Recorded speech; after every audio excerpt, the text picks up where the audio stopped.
Yeah, I love my room, not because it's mine, but, you got Thomas, Nate, you got Luke, the three core guys that get a lot of the reps, and then Bear is kind of the fullback type guy in our room.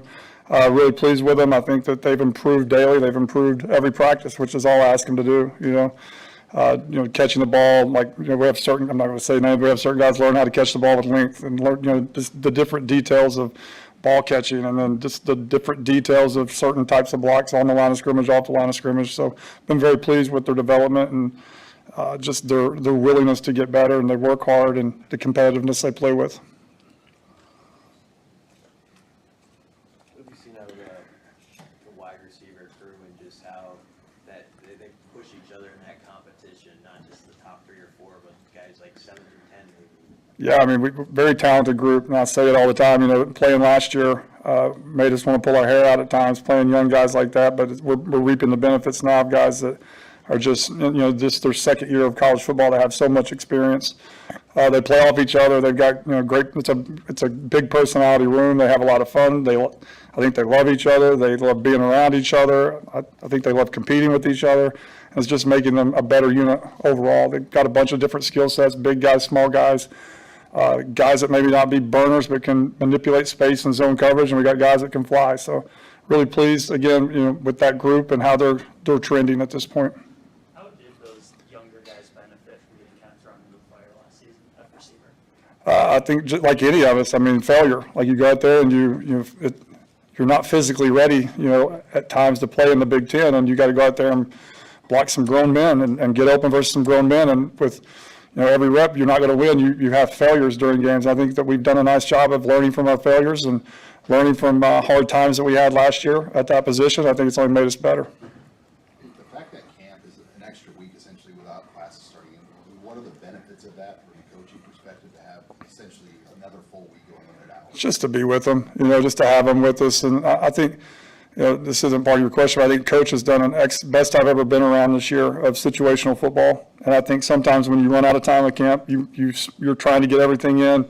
You may not be able to spend as much time on it, but we just left a 20-minute end of game situational, he would call out situations we'd have to execute it. And I think that we're going to benefit that players, but especially coaches. We don't know the situations. I think having them an extra week allows us to do things like that and not try to speed through and get all the plays in and, just check boxes. We're able to just slow down and make sure that we get everything right and get to do these, these situational type things like we did today. What are challenging situations you're talking about? When you're talking situational football? 6 seconds before the half, 6 seconds, no timeout, need a field goal. Just understanding at the quarterback position, the ball's got to come out, right? And it's got to go across the goal line. And you can't scramble. You can't miss the opportunity to kick a field goal. That's one of them we did today. And just the last throws, in the game throws, different scenarios. You have a timeout, you don't have a timeout.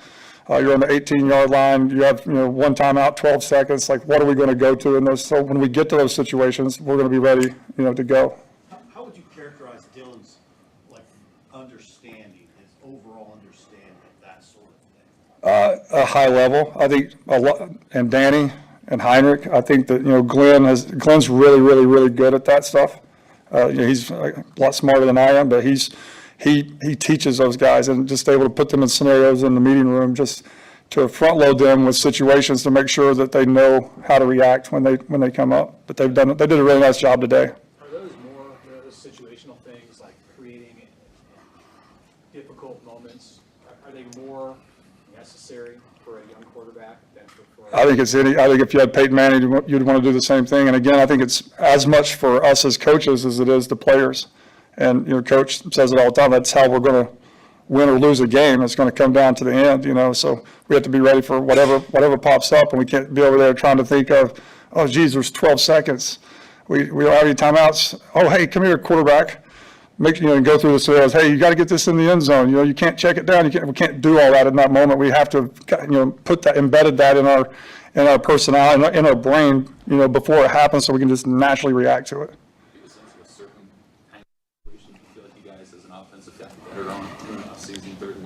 I think 2 minute. I think we've really emphasized, we're going to be in a lot of close games this year. It's going to come down to winning 2 minute. And again, just the scenarios that Coach Rule keeps putting us in is going to make us really, going to help us improve in that situation. We've got to be lead at it by the end of the year. One of your big emphases this year has been seen guys respond to that? Not to jinx this, but we're doing a lot better job. I mean, we talk about it every single day.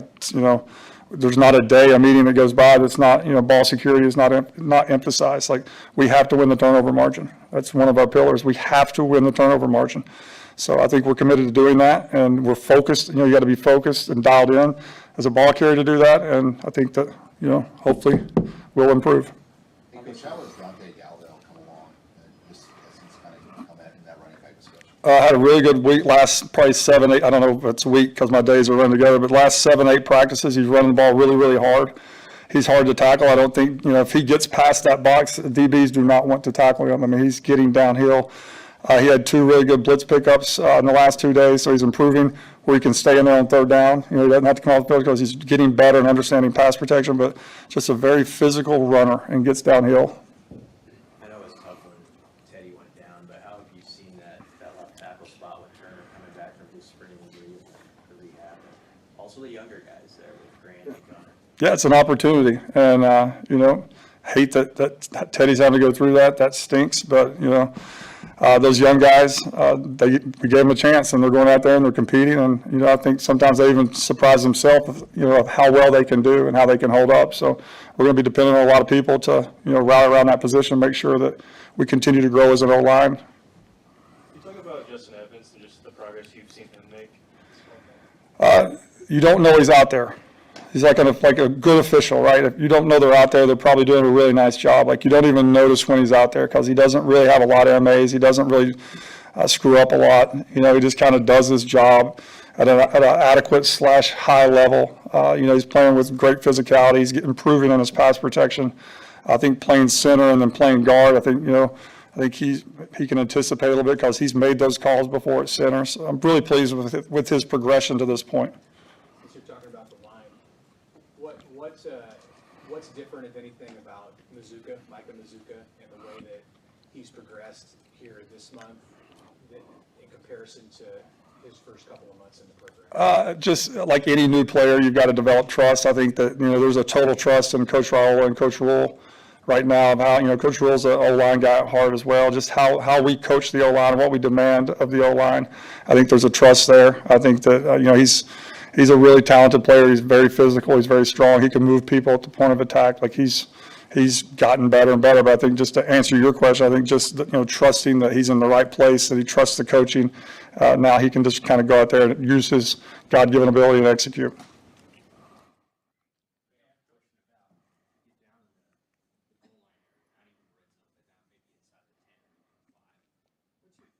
Take on the back shoulder debate and how much he was an offensive coordinator ever want to call? I would love to do it all the time. I think we have huge receivers. We're either going to run by you or we can, throw the back shoulder fade. I think we've got to be able to use, our big receivers' body types as a secret, as a superpower. And I think that's something that they do really well, is be able to jump up and locate the ball. Have you found that there's been progress in the execution of that play? It's going to be a little tricky. Yeah, we've been throwing those since day one of spring. So feel really good where we are with that. All right, thank you guys.